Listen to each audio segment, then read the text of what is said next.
Yuhu, hello Pips, selamat datang di YouTube channel gue. Hari ini gue bakal ngebawain kisah Unsolved Cases tentang John Bennett Ramsey. Ini sebenarnya bocah usia 6 tahun yang kehilangan nyawa di rumahnya sendiri di Boulder, Colorado, Amerika Serikat pada 26 Desember 1996 silam.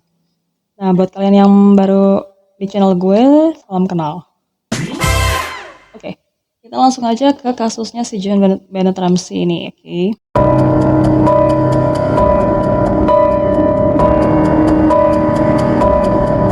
Oke, John Bennett Ramsey ini adalah anak kecil, bocah cantik, cewek ya, perempuan. Usianya 6 tahun, dia ini kontestan dari satu kontes kecantikan anak pada saat itu yang lagi happening. Bisa dibilang kayak mungkin memenangi kali ya ratunya, karena emang cantik banget anaknya. Tapi bocah malang ini terpaksa harus kehilangan nyawa pada 26 Desember pagi, jadi setelah satu hari setelah Natal. Gitu. Jadi kayak gimana kasusnya? Ya udah kita langsung aja nggak pakai hahihu heho masuk ke kasusnya. Oke, jadi kita masuk ke kisah awalnya John Bennett Ramsey ini tewas.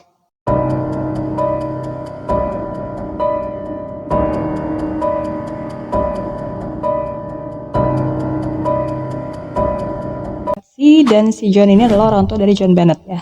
Si Patsy adalah ibunya dan si John adalah ayahnya. Nah, si Patsy ini sama John ini memang berencana untuk liburan karena memang itu kan momennya momen akhir tahun kan, momen libur Natal seperti itu. Jadi mereka mau merencanakan liburan. Nah, tapi pas bangun pagi itu si Patsy keluar kamar, ternyata dia nemuin catatan panjang, catatan surat, berisi catatan panjang tulis tangan itu yang isinya permintaan tebusan. Yang angkanya tuh agak aneh ya, soalnya kan ini kan keluarga kaya ya. Hartanya mereka tuh mencapai 6 juta dolar AS. Cuma yang diminta tebusannya tuh nggak nyampe 200 ribu dolar AS, kan aneh. Untuk keselamatan anak mereka sendiri, itu kan aneh ya. Nah, terus udah gitu, udah nemuin catatan seperti itu mereka diminta uang tebusan, otomatis kan si taksi panik. Di dalam situ kan istilahnya dibilang jangan telepon polisi, tapi ternyata Patsy telepon polisi. Ya kan refleks ya namanya. Dia tahu ternyata anaknya diculik dan benar langsung dicek sama dia suruh si John benar anaknya diculik. Dan akhirnya kan dia telepon polisi dong. Dibilang anaknya diculik itu telepon polisi itu setengah 6 ya, setengah 6 pagi. Jadi 5.30 dia tuh ngecek catatan itu terus dia langsung telepon polisi bahwa bilang ada yang nyulik anak saya ibarat gitu. Wah ini ada nyulik anak saya bagaimana gitu kan akhirnya Boulder Police Department itu kan Boulder PD kepolisian di Boulder itu akhirnya datang tuh ke rumahnya dia sekitar 25 menit nyampe ya. Jadi ketika kepolisian itu tiba di rumahnya itu jam 6 kurang 5 menit. Jadi sekitar waktu 25 menit buat nyampe ke rumahnya si John Bennett Ramsey ini. Setelah polisi tiba di sana, otomatis kan tim penyelidik kan langsung ngecek dong, kan ngecek TKP kayak gimana. Jadi si polisi itu istilahnya ngelibatin keluarganya atau orang tuanya si John Bennett ini, si Patsy maupun si John ini untuk bantu ikut menggeledah, mencari di mana si John Bennett itu. Jadi cari-cari sekitar rumahnya. Nah, terus pada pukul 1 akhirnya si polisi setelah melakukan olah TKP gitu, olah TKP kali ya, pokoknya cek-cek gitulah. Setelah itu si polisi akhirnya para polisi itu minta detektif ya, minta sama si John dan satu orang lainnya lah ya, untuk mengecek sekeliling rumah, termasuk di ruang bawah tanah. Nah, setelah dicek, ternyata si John Bennett ada di ruang bawah tanah dengan kondisi yang tidak bernyawa. Nah, disitulah akhirnya sembrononya ini nih, si John ini akhirnya ngebawa lah, angkut anak itu ke ruang tamu. Padahal kan setelah ditemukan harusnya kan nggak boleh diangkut. Udah biarin aja anaknya di situ, nanti si polisi yang akan nyamperin ke situ. Karena itu bisa ngerusak barang bukti kan, menghancurkan bukti yang ada di TKP. Di ruang bawah tanah itu kalau kita main angkut-angkut aja ke ruang tamu, bawa-bawa aja. Kan padahal kan di tubuhnya kayak gimana kita kan nggak tahu, ada nempel barang bukti apa kita nggak tahu kan, sidik jari atau bagaimana kan, DNA semuanya kita kan nggak tahu kan. Diangkut aja lah tuh anak, terus diselimutin lah pakai selimut, terus pakai t-shirt juga, tutupin tubuh si John Bennett gitu di ruang tamu. Padahal itu nggak boleh, Pips. No, nggak boleh. Nah, setelah itu kan otomatis kan itu kan berpotensi menghancurkan barang bukti. Itu kan berarti kan 7 jam kemudian kan ditemukannya setelah polisi datang dari jam 6 sampai jam 1. Butuh waktu 7 jam untuk nemuin si John Bennett yang ternyata jasadnya ada di ruang bawah tanah. Lalu laporan koroner seperti apa sih yang ditemukan dari si jasad John Bennett ini? Ini dia. Oke, laporan koroner tuh menyatakan bahwa si John Bennett ini tewas karena pukulan di kepala dan cekikan. Jadi itu menyebabkan patah tengkorak seperti itu ya. Patah tengkorak ini yang fatal buat si John Bennett sampai akhir kehilangan nyawa. Nah, selain itu juga ada Garrot atau Garrot gitu ya. Ini tali putih panjang. Kalau kalian tahu penyebutannya coba komen di komen di si kolom komentar gue. Ini digunakan tali putih panjang ini masih ada di lehernya si John Bennett ini untuk menjerat John Bennett ya. Jadi untuk mencekik lah ya sampai kehabisan napas atau seperti apa. Tapi tali ini masih ada di jasad itu. Nah, sedangkan untuk laporan otopsi itu menurut laporan pejabat kepolisian setempat bahwa penyebab akhir kematian John Bennett ini adalah asfiksia. Asfiksia ini akibat pencekikan yang berhubungan dengan trauma cranius cerebral. Ini trauma yang ada di kepala atau di otak. Jadi singkatnya si bocah malang ini dicekik gitu ya, atau dipukul kepalanya hingga meninggoy atau hingga tewas. Lalu poin-poin penting apa aja yang ada di laporan pemeriksa? Ini dia.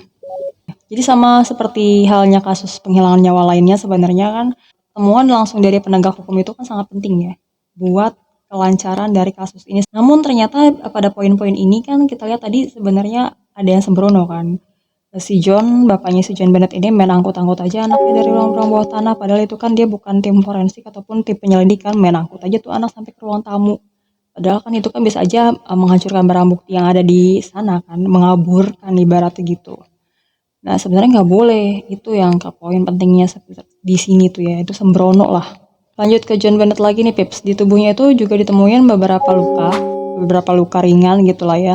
Ada ditemuin lecet pada bagian pipinya, terus ada juga pendarahan kecil pada area kelopak matanya, tapi nggak disebut kiri kanan kelopak matanya atau dua-duanya, gue nggak tahu. Cuma disebut pendarahan kecil pada area kelopak matanya. Terus pada bagian pergelangan kakinya juga tampak sedikit lecet. Ini kemungkinan dia pakai sepatu yang memang kurang pas atau ada alasan lainnya, cuma ini nggak dijelasin. Cuma kemungkinan sih seperti itu. Tapi terkait penggunaan alkohol atau kandungan alkohol yang ada di sistem jaringan tubuhnya ataupun darahnya tuh obat-obatan tuh nggak ada, bersih. Tidak ada alkohol maupun obat-obatan, tidak ada kandungan itu. Sementara itu di pergelangan tangannya masih ada juga tali putih panjang yang melilit gitu, selain di leher. Jadi ini kemungkinan untuk apa ya, mengikat kali ya, mengikat si John Bennett itu sebelum dia akhirnya tewas. Nah, ketika ditemukan si John Bennett Ramsey ini mengenakan kemeja putih panjang. Dia juga mengenakan pakaian dalam dan juga celana dalam panjang atau legging kali ya. Kalau di sana kan Desember itu dingin ya, musim salju. Jadi otomatis kan mungkin didobel supaya nggak dingin kayak gitu sih. Tapi lapisan pertama dari pakaian dalam atau celana dalamnya yang kotor itu ada roda air seni dan juga ada bercak cairan merah. Kalian tahu ya cairan merah itu apa? Di celana leggingnya ditemukan noda air seni. Lalu apakah anak ini diserang secara seksual? Kayaknya enggak deh. Karena di laporan otopsi ini, menurut laporan otopsi itu terdapat sejumlah kecil darah yang disebut hiperemia. Ini ada di dalam dan sekitar area pribadinya. Nah, beberapa sel darah merah juga ada dan juga ada semacam sejumlah kecil benda asing ya. Oleh karena itu diduga terjadi tindakan seksual non penetratif itu yang melibatkan benda kristal ini. Kenapa disebut non penetratif? Kalau kita lihat penetratif, menggunakan penetratif atau penetrasi, ini kan tentunya kan jenis nomornya luas. Udah paksa yang dilakukan oleh pria dewasa terhadap yang lain atau terhadap bocah ini. Tapi ini tidak ditemukan terhadap bocah ini kan. Jadi otomatis ini kayak apa sih, kekerasan seksual tuh dikesampingkan lah ya, tudingan seperti itu. Orang tuanya tuh nggak ada catatan riwayat pelecehan gitu lah ya, nggak ada, bersih. Nah, ini juga diperkuat dengan kesaksian dari saudaranya si John Bennett, si Burke. Si John Bennett ini juga diketahui sebagai anak yang sehat. Jadi karena memang keluarga dari keluarga yang kaya, jadi otomatis kan makannya cukup, terus cukup gizi juga. Ya nggak ada penyakit-penyakit tertentu yang aneh-aneh, tapi dia anak-anaknya sehat aja sih. Jadi berdasarkan laporan koroner lengkapnya yang beredar di sosmed tuh, kalau kalian baca juga kayak kalau rajin ya lu baca. Ya tuh nggak ada penyakit aneh-aneh, pokoknya dia sehat-sehat aja, anak kecil yang sehat lah. Lalu kalau ditanya penyebab kematiannya itu trauma kepala atau cekikan dulu ya. Kemungkinan besar terkait kematiannya itu adalah yang pertama itu yang dilakukan itu adalah pukulan pada bagian kepala dulu, baru dia dicekik. Karena darah yang ada pada bagian kulit bawah kulit kepalanya si Bennett ini tuh masih darah segar ya. Tandanya dia masih hidup dong.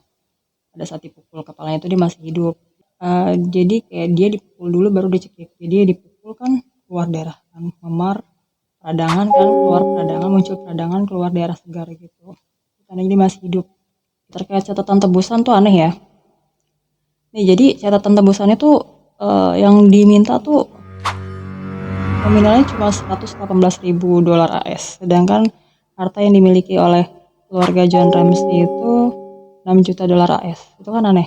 Sedangkan 118.000 dolar AS itu adalah bonus yang diterima oleh John pada saat bonus akhir tahun lah ya. Bonus akhir tahun tuh 118.000, nominalnya sama, benar-benar sama, 118.000 dolar AS. Ini nggak nyampe 200.000 dolar AS, apalagi 1 juta dolar AS, sedangkan harta yang dimiliki oleh John aja 6 juta. Jadi sebenarnya kalau orang mau nyulik kan dipelajarin dulu ya rekod keluarga yang mau diculik siapa, berapa sih duitnya gitu, masa dimintai segitu doang dengan risiko penculikan gitu kan, aneh. Jadi perlu dicatat juga nih tips, kalau di negara maju tuh kayak di Amerika, di UK, di Kanada gitu-gitu, Korea gitu, yang namanya asuransi tuh sensitif ya. Itu keluarga dengan kekayaan bersih yang tinggi di negara-negara maju itu rentan dengan incaran asuransi gitu kan. Jadi bisa dibalut kedok bisa dibalut dengan kedok penculikan berujung penganiayaan, berujung permintaan tebusan hingga kehilangan nyawa itu untuk mendapatkan asuransi keluarga gitu. Ini biasa di negara maju tuh kayak gini, orang-orang kaya tuh ya. Mungkin aja tuh yang kayak gini-gini poin yang ini dipertimbangin juga, tapi nggak tahu sih. Cuma ini muncul di informasi yang gue terima tuh begitu ya. Karena keluarganya si Ramsey ini bisa aja membayar jutaan dolar buat keselamatan si John Bennett ya. Tapi cuma 118.000 yang diterima ya, come on, ini anak sendiri gitu kan. Kayak terlalu receh gitu ya, 118.000 dolar AS dibanding jutaan kan. Lalu setelah kepolisian tiba, yang tadi gue bilang jam 6 kurang 5 menit itu pada tanggal 26 Desember 1996, ini polisi nggak nemuin tanda-tanda adanya orang masuk secara paksa. Satu. Terus kamar John Bennett juga ditutup ya, nggak tahu deh emang udah amburadul ditutup sama bapaknya atau sama mamanya gitu kan, sebelumnya gimana nggak tahu deh. Setelah dicari kan bisa gitu kan, nyari anak terus nutup gitu secara kagetnya anaknya langsung ditutup kan, buru-buru nyari gitu kan, bisa jadi. Dari kasus ini sebenarnya muncul dua teori konspirasi. Yang pertama teorinya adalah teori keluarga, yang kedua adalah teori penyusup. Kenapa teori keluarga? Jadi dalam teori keluarga ini sebenarnya investigasi awal terfokus pada keluarganya si Ramsey ini, keluarganya si John ya. Ini ada berbagai alasan. Nah, penyelidik ini meyakini bahwa surat tebusan yang ditulis tangan itu ditulis di rumahnya si John. Dan nominalnya kan aneh ya, 118.000 kan sesuai sama nominal dari uang bonus tahunannya dari tempat kerjanya si John. Nggak sebanding lah ya, 118.000 sama 6 juta ya dolar AS yang dimiliki oleh keluarganya si John gitu kan, agak aneh. Polisi tuh mikirnya gitu. Tapi kalau untuk teori penyusup nih ada juga, karena ada beberapa bukti fisik yang mendukung teori penyusup ini. Yang pertama itu adalah cetakan sepatu boot yang ditemukan di dekat tubuh John Bennett saat ditemukan di ruang bawah tanah. Ini masih belum dapat dijelasin sampai sekarang. Terus ada pula jendela kaca di ruang bawah tanah yang pecah. Terus ada juga kenapa lantainya di ruang bawah tanah itu dilapisi karpet tebal. Kenapa tuh ya? Itu masih belum terpecahkan sampai sekarang. Cuma ini ada kemungkinan penyusup ini membawa John Bennett ke dalam ruang bawah tanah itu supaya nggak bersuara kan, karena ini karpetnya tebal kan nggak kedengeran. Begitu di ruang bawah tanah. Jadi ini nggak membangunkan keluarga, isi keluarga gitu ya. Dan pada akhirnya pada 2016 itu kan pencocokan DNA tuh dilakukan ya, dicoba dilakukan, ada beberapa DNA yang ditemukan, cuma ini belum terbukti. Jadi otomatis kan belum bisa menentukan siapa pelakunya gitu, belum bisa menangkap lah. Nah, terus pada tahun yang sama juga 2016 salah satu channel media juga menayangkan acara berjudul John Bennett Ramsey Case. Ini sebenarnya acaranya menyiratkan bahwa saudara laki-lakinya si John Bennett atau si Burke ini terlibat. Namun si Burke ini keberatan ya. Dia merasa si channel ini mencemarkan nama baiknya dan akhirnya menggugat sebesar 750 juta dolar AS. Namun gak tahu penyelesaian seperti apa oleh si channel ini.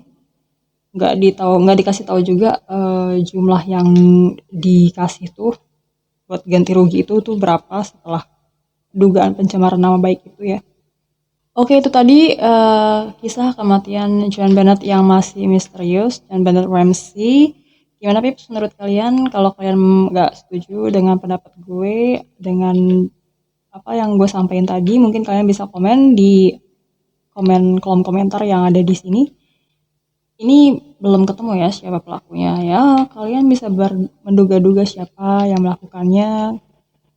Tapi gue nggak tahu sih siapa yang lakuinnya. Mungkin bisa keluarganya atau orang lain, kita nggak tahu karena everything is possible. Gitu.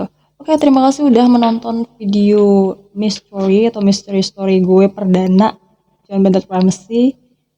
Semoga besok gue masih bisa ngulik-ngulik lagi, nggak beda-beda lagi kisah-kisah unsolved cases lainnya yang lebih menarik. Sampai jumpa di mystery selanjutnya. Bye guys.